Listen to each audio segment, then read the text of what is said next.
Since the fall federal election, a lot of questions are hanging over the Conservative Party, like what went wrong in the campaign and who should replace Andrew Scheer as leader. Does the party need to consider some different policies? Well, both party faithful and non-conservatives have weighed in through a new poll. Shachi Kurl is executive director of the Angus Reid Institute, and she joins us from Vancouver. Hi, Shachi. Hey, Vashi. Great to see you again. Let's talk a little bit about this poll and specifically the big headline that emerged from it, and that is who is the top pick among party faithful? Well, not just among party faithful, but among those who might also consider voting for the party, because there's been a big discussion about who might grow the tent. So two different subsets, two different sets of respondents, but regardless among who you're asking, it is Rona Ambrose who really emerges as the person who can bring the core of the party together as being their top pick, and also is someone that soft voters, possible voters, might also consider. And of course, there has been so much hand-wringing since October 21st among Conservatives and really observation among the general public around what could the Conservatives have done to make themselves more politically palatable. Look, there are a number of people who, more centrist voters might have supported. Rona Ambrose, of course, we've talked about. There's also people like Peter MacKay. People have talked about Lisa Raitt. They've talked about Erin O'Toole. In the West, they talk about Brad Wall. But really, the key is who are the candidates who can not just bring those would-be voters into the big blue tent, but actually keep that blue tent together among the core grassroots. And it is Rona who emerges as a most appealing leader among both those groups. Speaking of sort of the direction that the party takes going forward, you also surveyed feelings on policy positions of the party and what needs to happen with that moving forward. What did you find out? Well, listen, what we found was that, again, even core Conservatives do recognize that the party on social values, they say, needs to move more to the center, needs to get a little more centrist, a little bit more moderate. Issues such as having something to say on climate change, not necessarily, raising the issue of gay pride or having another conversation on same-sex marriage or having conversations on abortion, are issues that, again, not just would-be or soft voters are saying, yeah, the party needs to go in that direction, but also true blue Conservative voters are saying this. And that did stand out to me, because I think one of the outstanding or the unknown issues in the hours and days after Andrew Scheer's resignation was going to be, where does the party go from here? And is the party united in having to decide on a direction, especially on a change in direction? And there was some speculation that the hardcore of the party might say, that the most loyal wing might say, well, no, look, actually, we like where we were. And if nobody else likes us, that's fine. But you know what, Vashi? The impetus, the urge to win and not lose and not be on the outside looking in is a pretty strong one. And what you're seeing right here is Conservative voters and would-be Conservative voters having some sense of agreement and consensus that the party does need to move more towards the center. And what about the alignment between what you just described and then the first answer you gave on the people who are polling near the top of that list? Rona Ambrose, Peter MacKay, Caroline Mulroney, Michelle Rempel, Lisa Raitt, Pierre Poilievre. What is the alignment like between that concept of values and what they want to espouse going forward and who they want to lead that charge? Well, some of that has to do with what these people might say themselves around policy. And a lot of it, Vashi, has to do actually with regional acceptability. So someone like Peter MacKay, interestingly, who might look pretty good to a would-be Conservative voter in Ontario East, is maybe not as exciting in places like Alberta and Saskatchewan. On the other hand, someone like Rona Ambrose looks to be doing fairly well across the board. Now, we know that there are certain progressives in that field. We know there are people who are more hardcore big C Conservative in that field, but there's a lot of names. There's a lot of people who are just saying we're not that interested until hint, hint, nudge, nudge. They maybe look at some polling numbers and decide maybe they are interested. Of course, it's always a safe thing to say that they're going to hedge for the time being, take Christmas, talk to their families. But ultimately, I think what the party is indicating And these are very early days. We should acknowledge that. Very true. But in these early days, I think what we are hearing again from conservative voters who will vote conservative no matter who is leading the party, and those who really said, no thank you, Andrew Scheer. If you had been a different candidate, we might have considered the party. Those two forces are coming together to say we need to hear something a little more centrist. We need to hear something a little bit more moderate. Ambrose is perceived to fit that bill. McKay perceived to fit that bill. But again, it will come down to which of these people on that long list can also build coalitions, not just in places where they are strong regionally, but across the country. So you have to look at, how does a Caroline Mulroney do in Quebec versus a leader or a would-be leader who maybe isn't as bilingual like Brad Wall. These are going to be regional considerations to keep in mind as well. Lots to think about and for us to talk about in the coming weeks and months. Thanks, Shachi. Thanks, Vashi. Shachi Kurl of the Angus Reid Institute. Welcome back to Power and Politics with the Power Panel. Kathleen Petty, Tiffany Gooch, Jeff Norquay, and Françoise Boivin. The political rumor mill is going full speed on who might run to be the next leader of the Conservative Party. You can now add Rona Ambrose to the list of those not ruling it out. As we discussed a bit earlier with Shachi Kurl of the Angus Reid Institute, there's already some positive polling about Ambrose as head of the Tories. Alberta Premier Jason Kenney and former Saskatchewan Premier Brad Wall both pointed to her as their preference in various interviews. So will she go for it? Jeff. Will she? Should she? Is she the next leader of the party from your perspective? My personal hope is yes. But seriously, where we are right now, I think, is a bit of a phony war. The leadership is open. People are spending a lot of time talking to each other. They're putting together teams.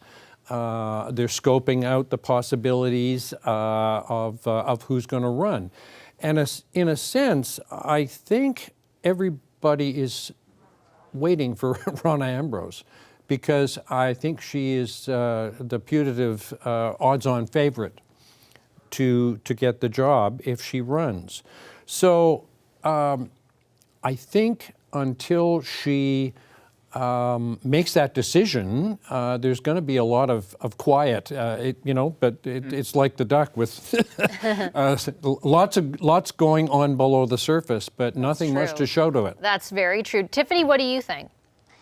So I mean, these things can turn very quickly and in lots of different directions, as we've seen. I think definitely thinking about what the length of this race is going to be, whether or not they'll be able to get things organized enough to have the decision take place in April, and that plays a really big role in who would enter, who would be able to pull together a campaign fast enough to get in. Of course, Rona obviously has a great grouping of support within the party, but the longer it extends, the more sort of wild card candidates, I think will likely also have to expect. $100,000 isn't that much of a threshold to enter a race for some people, and 300 signatures, depending on what the criteria ends up being. And so there's always this possibility that this gets hijacked in a way that I think the core membership would likely prefer not to see. So how quickly this can be arranged, how quickly Rona can also make the decision among her family, but obviously a very big decision to make, but also have to consider all of those that are deciding right now, deciding if they could see themselves or throwing their support behind others, are also looking at their own long-term possibilities. I'm sure for some of these premiers that are putting their support behind her are also thinking too about their long-term leadership projections. And so lots to consider and lots to watch for the next few months. Yeah, Françoise, they both, Jason Kenney, Premier Jason Kenney and former Premier Brad Wall, were saying that in response basically to speculation that they themselves might run, and they both pointed to her. What does that tell us, do you think? Well, first it tells us that they don't want to run and they have a preferred candidate. I just Thank you for reading between the lines. Yeah, I just love those polls at first where they just put names of people that are basically known or we might have heard here and there or read somewhere on social media. I mean, when you put Poilievre and Rampol and company, and you know what the Conservatives need right now, they don't need another Andrew Scheer, They don't need a battle where it's going to go for 13 rounds Right. before they name somebody. So you're trying to look to the obvious. And of course, Rona Ambrose was a great politician, although some people might argue, and believe you me, the minute she announced is the day she becomes less popular, because all the adversaries are going to, I'm sure they're quick right now doing research. I mean, I was reviewing when I was in Women Critic, her portfolio, and she voted in favor of the motion 312, which was presented by Woodworth, a bit to reopen abortion, one of those abortion files, and she voted with people against abortion.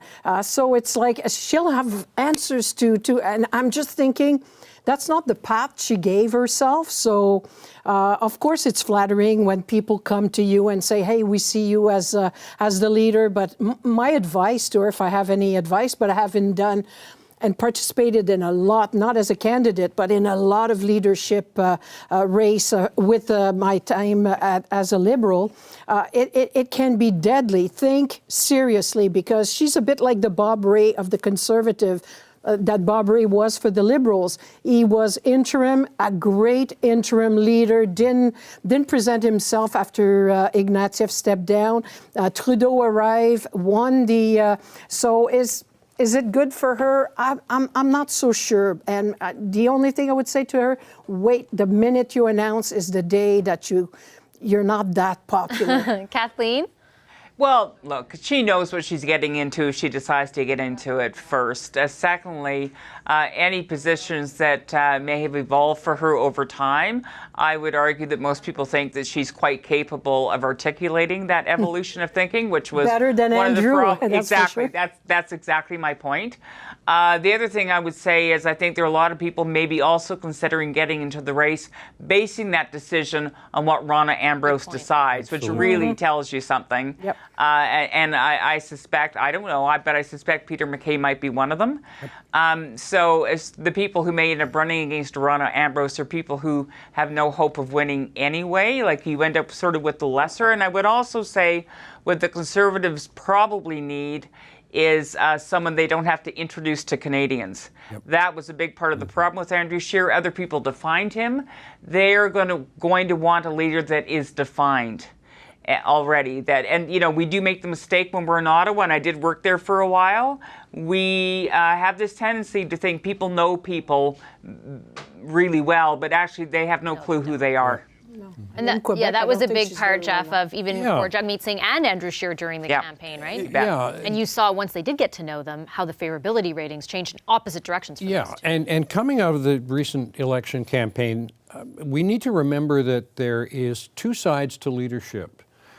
There's the messenger side, which everybody is possessed about now because of the experience with Mr. Scheer. But there is also the message side. And as Shachi Kurl pointed out in the Angus Reid research today, Canadians of all shapes and sizes are saying you got to get into the 21st century on two issues, on climate change and the social values issues. And I think that content of the policy direction of the party is going to be as important in this race as the messenger. Wasn't she Minister of Environment? She was Minister of Environment in Tundra Harbour, Minister of Health as well. So there will be a lot of tough questions. I've got about 30 seconds left. Last word to you, Tiffany. I guess I would just say that leadership races become a really difficult time for a party to control its own message. So another area that they'll need to pay attention to are the fringe candidates, the folks that are trying to build a lot of support on really polarizing issues and the ways within which they'll continue to have a moderate perception among Canadians while that's taking place. Very good point. All right, I'll leave it there. Thanks, everyone. Thanks to our power panel this evening, Kathleen Putty, Tiffany Gooch, Jeff Norquay, and Françoise Boivin. Hi, I'm Vashi Capellos, host of Power in Politics. See more of our show by subscribing to the CBC News channel or click the link for another video.